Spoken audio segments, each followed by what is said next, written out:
Durante décadas, todo han sido palabras bonitas para describir a Chile. El modelo, el ejemplo, el milagro. ¿Se les ocurre alguna otra? En medio de esta América Latina convulsionada, veamos a Chile, nuestro país. Es un verdadero oasis. Eso, excelente. El oasis.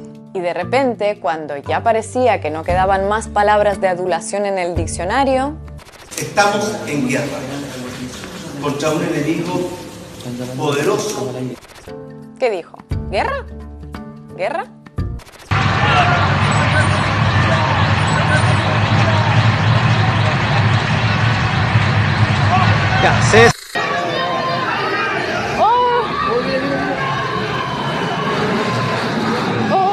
¿Cómo se pasó del oasis a una guerra con más de una decena de muertos en un par de semanas? Todo comenzó, o mejor dicho, todo estalló con el anuncio del cuarto aumento del pasaje del Metro de Santiago en menos de 2 años. Si ya la medida estaba destinada a causar molestia, las palabras del ministro de Economía convirtieron la molestia en indignación.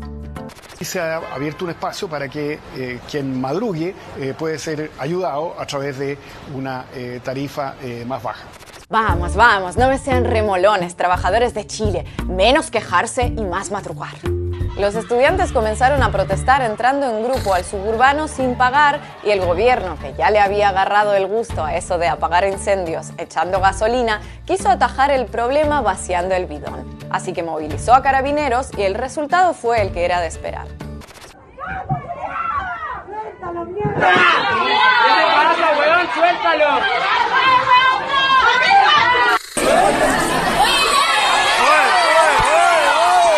Para cuando Piñera anunció que dejaría sin efecto el aumento tarifario, las protestas iban mucho más allá del precio del transporte y se multiplicaban por todo el país, desde masivas movilizaciones pacíficas hasta saqueos y explosiones de gran violencia. Una violencia en la que se han centrado medios y buena parte de la clase política para evitar abordar los motivos de las protestas. Incrédulos ante lo que ocurre, prefieren meter a todos los manifestantes en el paquete de los vándalos justamente reprimidos por carabineros y ejército. El 69% de los encuestados dice que el principal desafío que tiene el gobierno es enfrentar con firmeza la violencia e inseguridad que se vive en las calles. ¿Por qué está haciendo la fila? Porque es su descontento. Eso lo sabe todo el mundo. Todo el mundo. Pero el descontento generalizado. ¿Por qué siguen preguntando weá? Me alegra que estén primera vez mostrando parte de la parte buena, pero la parte pacífica no la muestra nadie, es súper triste. Ojalá que pudieran mostrar también esto, no solamente cuando somos todos rubios.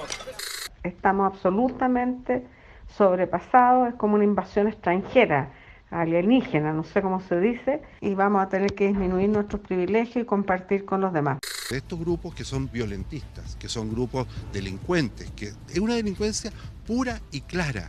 Nuestro modelo es bueno, nuestro modelo es bello, todo esto es cosa de delincuentes organizados, no hay otra explicación. Pero resulta que la hay. Quienes hoy protestan en las calles de Chile repiten que el estallido no se produjo por el aumento de 30 pesos en el pasaje del metro, sino por 30 años de recortes en salud, educación, pensiones, etc. Una forma de expresar la frustración de vivir en uno de los países con mayor PIB per cápita de América Latina, pero con salarios similares a los de Paraguay y precios equiparables a los de España.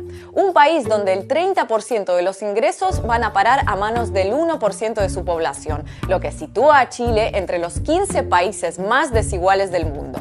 El único país de América Latina que todavía se rige por una constitución creada y aplicada durante años por una dictadura militar.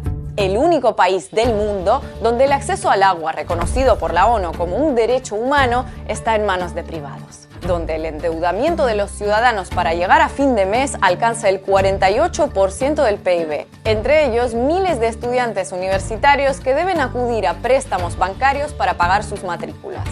Donde el sistema de pensiones es privado y aunque las administradoras de fondos de pensiones ingresan el doble de lo que pagan a sus beneficiarios, se niegan a adelantar las prestaciones. Eso sí, en el colmo de la generosidad, recientemente anunciaron que tal vez en casos de enfermedades terminales quizá hagan una excepción, visto que en el magro sistema sanitario público no podrán atenderlos. Un modelo de pensiones, por cierto, que los propios militares se negaron a asumir cuando la dictadura militar lo impuso a la población en 1981. Sí, como lo oyen, las Fuerzas Armadas chilenas se rigen por un modelo de pensiones tipo seguridad social. Y no es la única contradicción que resalta. Un porcentaje superior al 10% de los ingresos internacionales de la empresa estatal del cobre van directamente a las Fuerzas Armadas, que a día de hoy no tienen que dar cuentas a nadie sobre a qué usos destinan esos recursos. Una empresa estatal del cobre que además aporta alrededor del 15-20% del ingreso fiscal chileno. Es decir, Chile, el alumno aventajado del neoliberalismo, tiene a una gigantesca empresa estatizada por Salvador Allende como uno de sus principales proveedores. ¿Quién lo hubiera dicho? Durante las décadas en las que se impuso el milagro, los garantes de que no hubiera revueltas de chilenos exigiendo la nacionalización de sectores claves de la economía o un sistema de seguridad social eran unas fuerzas armadas cuyos miembros gozaban de un seguro social y que estaban financiadas por una empresa estatal. Paradójico, se queda corto. Muy corto. Por todo esto es que verán bastantes noticias sobre lo que ocurre en Chile, pero pocos, muy pocos intentos sinceros por explicarlo. Porque indagar en sus causas inevitablemente desemboca en poner en cuestión el modelo que se ha vendido como la quinta esencia de la estabilidad política y social en Latinoamérica. De modo que para entender cómo se pasó del oasis a la guerra en pocos días, primero hay que empezar a dejar de creer que fue cuestión de días.